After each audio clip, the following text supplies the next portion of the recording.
நேரம் இது. பேதை என்பது கவிஞனின் எழுத்து பிழை. பேதை என்பது கவிஞனின் எழுத்து பிழை. மேதை, அதை மேதை என எழுதியிருக்கலாமோ என்று நம்முடைய விழாநாயகியை பார்த்தவுடன் எங்களுக்கு தோன்றிய எண்ணம் அது. விழாநாயகியை சிறப்பு செய்யும் நேரம் இது. அவருக்கு நம்முடைய தலைமையாசிரியர்கள் பொன்னாடை போட்டு சிறப்பு செய்கிறார்கள். நம்முடைய விழாநாயகியின் சிறப்பு விருந்தினரையா அவர்களுக்கு பொன்னாடை நம்முடைய தலைமையாசிரியர் அவர்கள் தம்முடைய பொற்கரங்களால் கொட்டி சிறப்பு செய்கிறார்கள். நினைவு பரிசனையும் வழங்கி சிறப்பு செய்கிறார்கள். ஏற்றுக்கொண்டமைக்கு திரு வாசுதேவன் ஐயா அவர்களுக்கு என் பள்ளியின் சார்பாக நினைவு பரிசனை வழங்கி சிறப்பு செய்கிறார்கள். என்னுடைய பள்ளியினுடைய பெற்றுக்கொண்டமைக்கு என்னுடைய நிதான நன்றிகள் ஐயா செய்கிறார்கள். என்னுடைய வளர்ச்சியை இவருக்கு முழுமையான பங்கு என்பதில் மிகுந்த சந்தோஷம் மகிழ்ச்சியோடு சொல்லிக் கொள்கிறோம். விழாநாயகி அவர்களை நாங்கள் பார்க்கும் பொழுதெல்லாம் நிமிர்ந்த நன்னடை, நேர்கொண்ட பார்வை, நிலத்தில் யாருக்கும் அஞ்சாத நெறிகளும், திமிர்ந்த ஞான செருக்கும் என்ற முண்டாசு கவியினுடைய வரிகள் தான் நினைவுக்கு வரும். அவர்களை பற்றி கேள்விப்படப்படும் செய்திகளை எல்லாம் பார்த்தால் வள்ளுவர் பெருந்தகையினுடைய தோன்றின் புகழோடு தோன்றுக அத்தியார் தோன்றலின் தோன்றாமை நன்றி என்ற வள்ளுவர் பெருந்தகையினுடைய வாக்கு தான் எண்ணத்துக்கு வருகிறது. எந்த துறையில் தோன்றுகிறோமோ அந்த துறையில் வல்லவராக இருக்க வேண்டும் என்பது வள்ளுவர் பெருந்தகையினுடைய வாக்கு.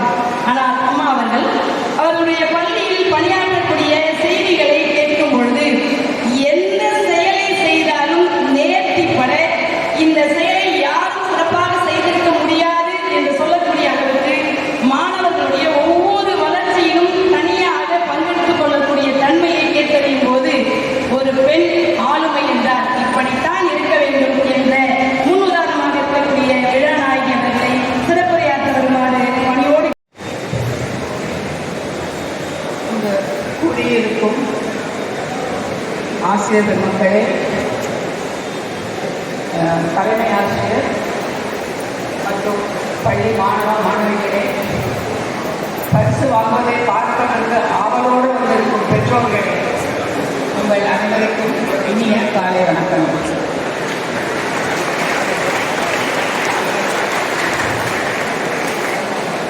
என்னை வரவேற்புரை கொடுக்குமாறு ஆசிரியர் தலைமை ஆசிரியர் சொல்லுவது எனக்கு சரளமாக பேச வராது. என்னெல்லாம் ஆக்ஷன் ஆக்ஷன் ஆக்ஷன். அதனால உங்களுக்கு மூணு பாயிண்ட் சொல்ல விரும்புகிறேன். ஒவ்வொரு பருவத்திற்கும் ஒரு கடமை இருக்கு. இப்போ நீங்கள்லாம் பள்ளி பருவத்தில் இருக்கீங்க.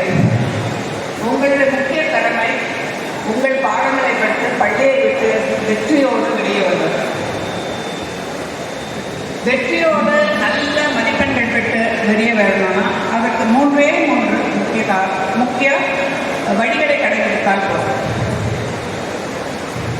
மாதா பிதா குரு தெய்வம் உங்களை வளர்ப்பதில், உங்களுக்கு நல்ல கல்வி கொடுப்பதற்கு, உங்களை ஒரு நல்ல உதாரணமான மனிதனாக ஆக்குவதற்கு உங்கள் பெற்றோர்கள் ரொம்ப பாடுபடுறாங்க.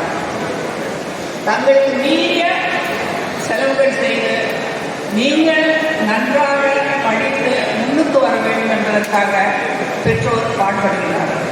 அடுத்து ஆசிரியர்கள்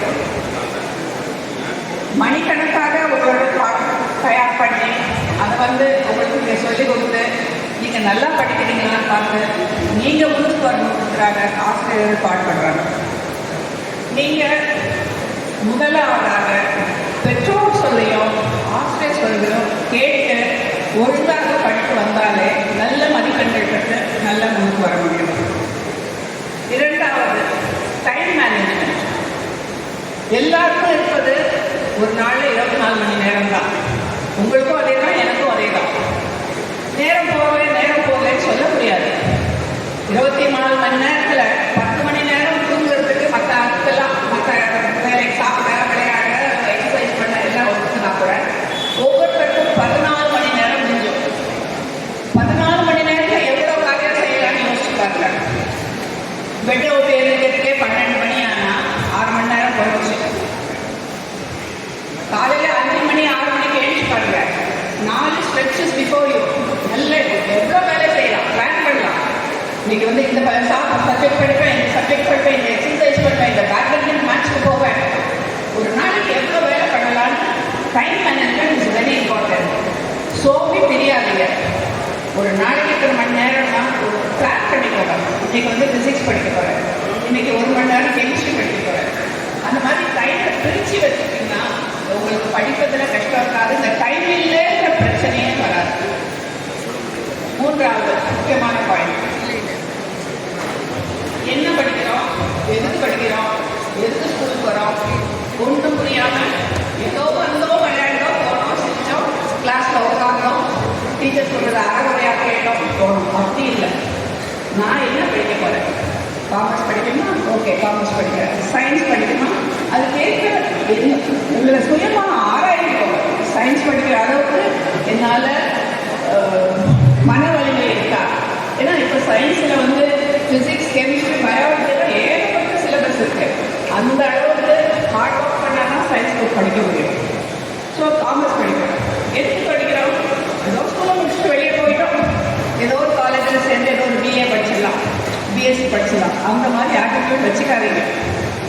ஆரம்பத்திலிருந்தே என்ன படிக்கணும்னு உங்களுக்குள்ள தோணுதோ, உங்கள் பேரண்ட்ஸ் சொல்லுங்க, எங்கள் அப்பா தான் இதை படிக்க சொல்கிறாரு, எங்கள் அம்மா தான் இதை படிக்க சொல்கிறாருனோ, உங்களுக்கு என்ன படிக்கணும் தோணுறோம் அதை படித்து அதுக்கு சரி நான் டாக்டர் ஆகணும்னா டாக்டர் ஈஸியாக டாக்டர் எழுதினா டாக்டர் ஆகிட முடியாது.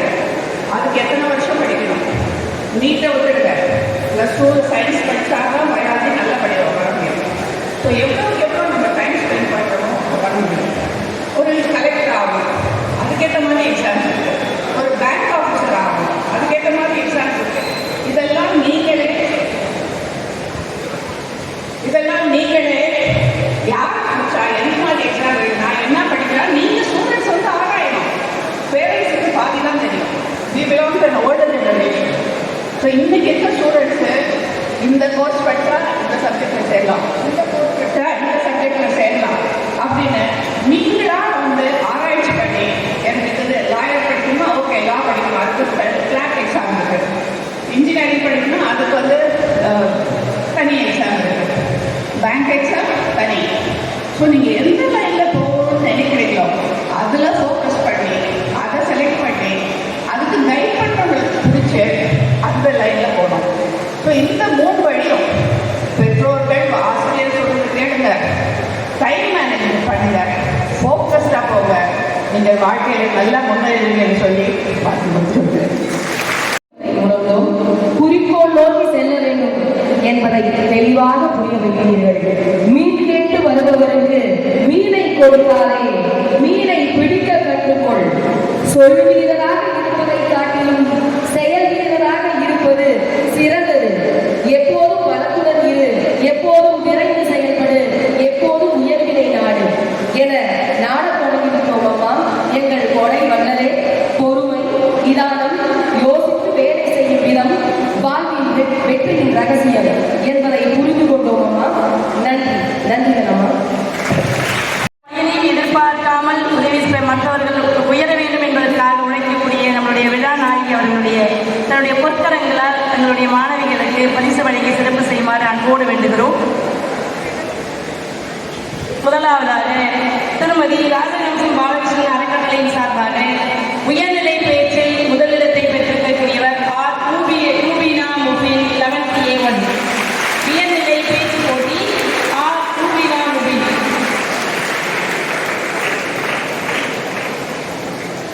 ரூபீனா முபின் உயர்நிலை பேச்சு போட்டி. திருக்குறள் பேச்சு போட்டியில் மனுரா 11B2. திருமதி குரு விசாலாட்சி அம்மா நினைவு அறக்கட்டளையின் சார்பாக பரிசு பெறுகிறார்கள். வள்ளலார் பேச்சு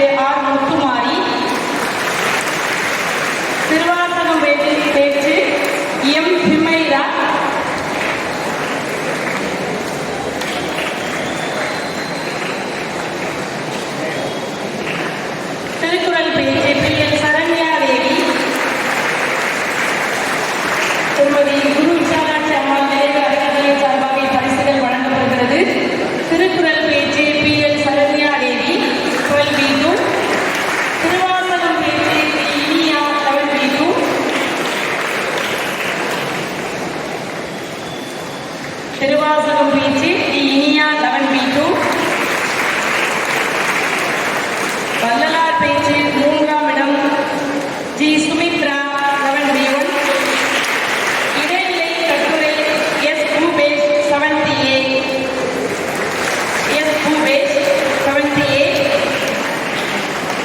உயர்நிலை கட்டுரை கிருத்திக் வேலன். உயர்நிலை கட்டுரையில் முதலிடம் கிருத்திக் வேலன் 90A. மேல்நிலை கட்டுரையில் முதலிடம் பி என் சரண்யா தேவி 12B2. கோவிந்தம் பிள்ளை செல்வரத்தம்மாள் அறக்கட்டளை சார்பாக பரிசுகள் வழங்கப்படுகிறது. வள்ளலார் கட்டுரை முதலிடம் ஹேமலதா 90A. வள்ளலார் கட்டுரை 2ஆம் இடம் B M Pratiksha 10B. Vallalar கட்டுரை 2ஆம் இடம் B M Pratiksha 10B. Vallalar கட்டுரை 3ஆம் இடம் அப்துல் அஜீஸ் 9B. வள்ளலார் கட்டுரை 3ஆம் இடம் ஏ அப்துல் அஜீஸ் 9B. உயர்நிலை ஆங்கில பேச்சு போட்டியில் எஸ் தீபக் 90A. ஆங்கில பேச்சு போட்டியில் முதலிடம். ஆங்கில பேச்சு போட்டியில் மேல்நிலை ஆர் பீனா முபின். மேல்நிலை